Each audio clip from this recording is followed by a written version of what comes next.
What's up, everyone? Welcome back to SANDCAST. Bit of emergency edition, maybe. I don't know what you want to call it. Just a little update on the Beach Pro Tour. A lot of rumors have been going around about some rules changes, and the rumors are true that the Beach Pro Tour, Volleyball World, they are taking away doubles for 3 tournaments, and the other rule addendum that they are adding is that they are allowing coaches for the first time, maybe ever, I don't know the whole history of coaches and the FIVB and the Beach Pro Tour and whatever, but the first time since I've begun podcasting, playing, covering, coaching the sport. So coaches will now be allowed in the box, and doubles are no longer a thing. And so I'm not going to get too into my hot take on it. We're going to have actually Stefan Bormans. I have him on the podcast this week. We weigh in on it. That'll be tomorrow on our YouTube channel. And so I'm just sort of giving an explainer because there were a lot of questions. Once fans heard about it, they were wondering, well, can you open hand serve receive? Can you just one-handed tip it like indoor? So the way that the rule is written, as far as I understand it, you can only double your second contact. So you still have to take your serve receive with a platform like normal beach volleyball. You can't open hand serve receive unless it comes out clean. All right, Kusti Novak, he sort of pioneered the hand set, the serve receive. If it comes out clean, it comes out clean. Doesn't matter if it's your first, second, or third contact, but you can double, pretty much do whatever you want except for to lift it on your second contact. So then the question from James Shaw, a former national team quality level setter, he goes, well, can I just go up and tip it and just sort of flick it to my partner? And the answer is yes. Yes, you can do that. And so you can just ching, you can flick it, you can do this, you can tip, throw, whatever you want. There's no rules with that second. As long as you don't catch it and throw it, that'll be a lift. That's still a rule, evidently. But you can't double. Double's no longer a thing. And so my general reaction was, actually my tank top is perfect. Wow.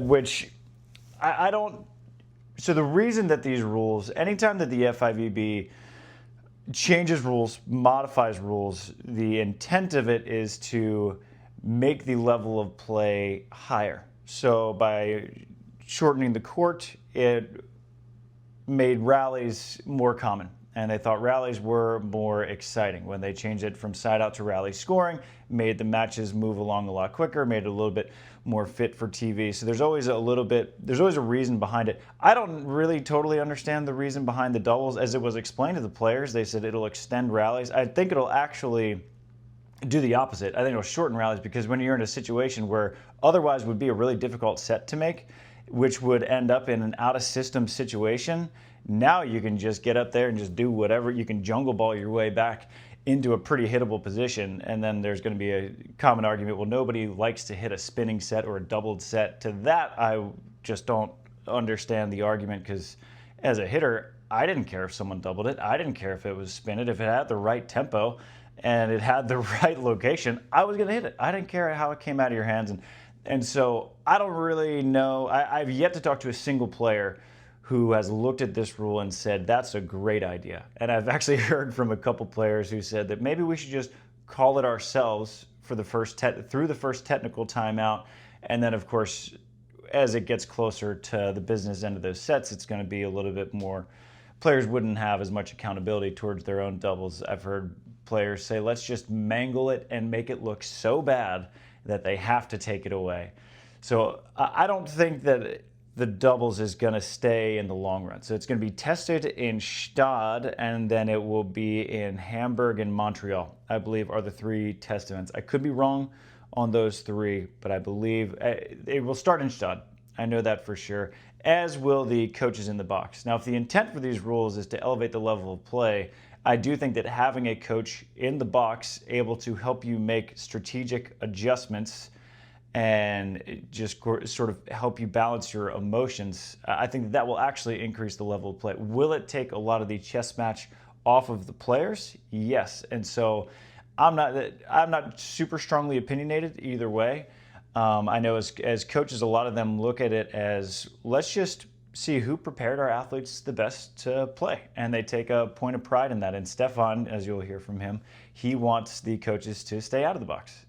Because he thinks that is a part of the game as the players who can make the adjustments on their own. And the comparison he makes is, I want to ride a bike. And if I have a coach, then I never actually have to learn to ride a bike because he can just hold me up on the bike and usher me along that way. And so there's arguments both ways for that one. But as far as the doubles go, haven't heard of a coherent one, but it's going to be tried, whether we like it or not. Now, the FIVB, they've tried rules all the time. They tried a 4-touch rule at the Hague, the tournament that Alex Kleiman and April Ross won in their debut, and that lasted one tournament. Players hated it. It got voted out, and the FIVB, they did a nice job listing. If I were a betting man, and I am, I would bet against, I would short the doubles sticking. But a lot of you guys had questions. In short, can't double serve receive. You can't double your first or third contact. You can only double your second contact, but you can one-handed tip. And yeah, I think that's kind of all there is to it. And then as far as the coaches in the box, they will be allowed in. I believe that they can only, it'll be similar to NCAA. You can only communicate with the players on side switches and timeouts, which I think is fair.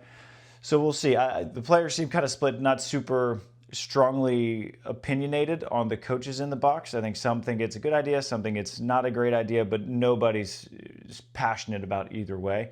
The doubles, as you can imagine, there are some torches, there are some pitchforks, especially among the purists and the old school. And I'm not even an old school person. I learned about the game in 2015, and I think it's not a great development.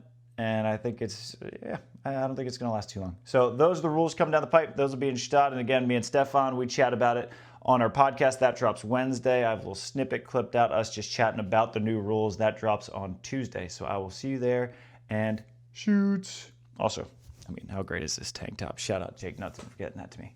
Shoots for real.